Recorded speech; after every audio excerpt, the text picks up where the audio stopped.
त्याचबरोबर आता इलेक्ट्रिकच्या बसेस आमच्याकडे आलेल्या आहेत, 240 बसते आलेल्या आहेत. आता नवीन 2600 बसेस आम्ही घेतलेले, त्यापैकी 2000हून जास्त बसेस आलेल्या आहेत. अजून 600-700 बसेस आता 2 महिन्यामध्ये येतील. त्यामुळे भविष्यामध्ये हा आलेख जो आहे तो वाढवतोय. दरवर्षी 5000 बसेस घेण्याचा आमचा आग्रह आहे आणि त्याला अजितदादा पवार, एकनाथ शिंदे साहेबांनी मुख्यमंत्री म्हणून देवेंद्र फडणवीस साहेबांनी मंजुरी दिलेली आहे.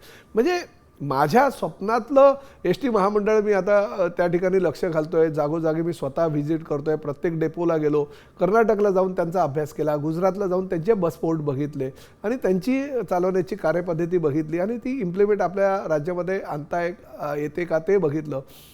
जे काही स्वच्छतागृहाच्या बाबतीत वगैरे तक्रारी होत्या त्या स्वतः जाऊन स्वच्छतागृहामध्ये घुसून मी काही तक्रारी आहेत त्या बघितल्या. त्यामुळे मला असं वाटतं की एस टी महामंडळाचे चांगले दिवस येणार आहे आजपासून. म्हणजे मी तुम्हाला अभिमानानं सांगेल की पुढल्या 2 वर्षामध्ये बघा एस टी मंडळाचा चेहरामोहरा तुम्हाला बदललेला असेल. चालेल, एस टी महामंडळाचे अच्छे दिन आने वाले आहे. साहेबांनी घोषणा दिली आहे, वाट बघूयात 2029च्या आत येतील अशी अपेक्षा करूयात. अत्यंत सर्वसामान्य कर्मचारी आहे, मधल्या काळामध्ये तर पगारी वेळेत होत नाही अशी परिस्थिती होती, ही परिस्थिती सुधारेल अशी अपेक्षा करतो.